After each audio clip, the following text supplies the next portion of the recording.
like to pay my respect to His Excellency Lee Cheng, the Director General of BELTEI Group and the President of BELTEI International University, Vice President, BELTEI Management Team, honorable judges, ladies and gentlemen, good afternoon. My name is Hang Nari, and it's truly a privilege for me to be here to present you in a topic that goes by the words, what are the strategies to reduce high school dropout rates? Before going deep to the topic, I would like to define the term dropout. According to Oxford Dictionary, dropout, that is with the hyphen in the middle, refers to students who stop studying before graduating. So basically, the discussion today is about the solutions or the strategies we can use to reduce the high numbers of students who stop studying before finishing grade 12.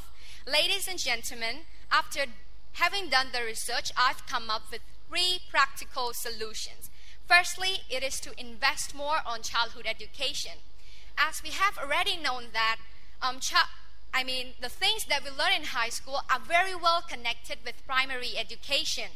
So if the foundation, if the basic is too weak, the students will not have the ability to catch up with the lessons well. And according to the UNICEF Cambodian report in the early 2000s, it is stated that the children who did not receive qualified education while they were young are likely to drop out of school. So government should provide training to teachers who are responsible to look after the children and make sure that those children are accessible to qualified education while being taken care of physically, mentally, and emotionally.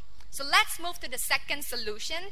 That would be to strengthen students' understandings towards the value of education and its connection to job opportunities. And this can be done through the involvement from the government and also private institutions.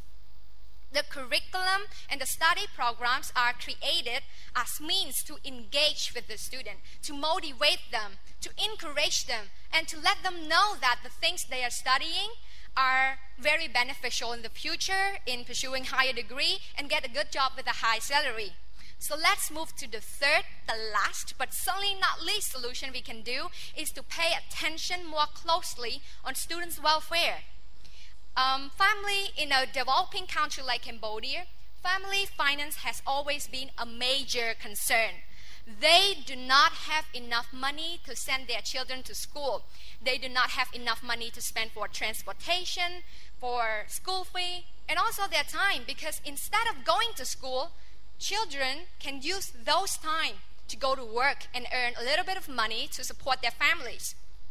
So after understanding that this is the root, this is the culprit to dropout issue, government should develop more in the rural areas, such as building more schools, building more roads that makes it easier for students to transport to school, provide free education with qualified teachers. And in order to develop, to improve the family economic situation, government should also provide knowledge, skills, education to those families' members so that they can have the abilities to earn the money by themselves. And students, when their family are well improved with the term of economics, so that they will not have to care whether they have something to eat tomorrow or they have to choose between going to work or coming to school.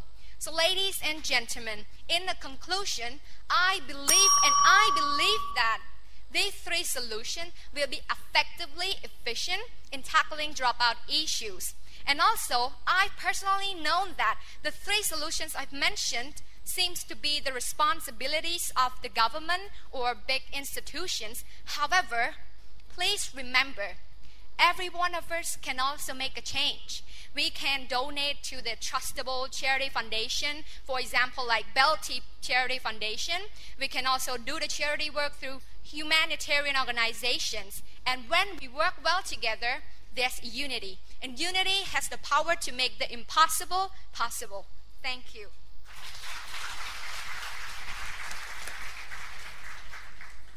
Thank you for your speech. You have 2 minutes for questions from the judges.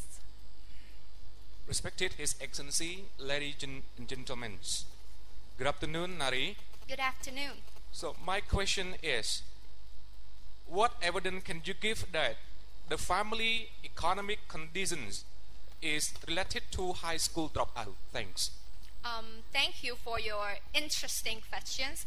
Well, in my opinion, as we can see, most of the family, especially to those who are living in the rural areas, they don't have at least high school degree or bachelor degree, so that they do not have the ability to go to work in a government as a government servants. They do not have enough ability to, for example, as teachers, business people, or workers in a certain organization. So that's why they do not have the ability to do something, so that it makes them very poor, do not have money. Your Excellency, ladies and gentlemen, good afternoon, Nare. Good afternoon. The word school dropouts. Do you think school dropout can affect the human resource in Cambodia? Thank you for your questions. Well, I think that it will be very affected, because school dropout, when they drop out from high school, when they do not have the high school degree, surely they cannot go to study pursuing higher degree and also go to study in the university. So that, they do not have the ability in terms of thinking critically and involved much in the improving the country. So that, it will affect very much to the human resource in Cambodia. Thank you.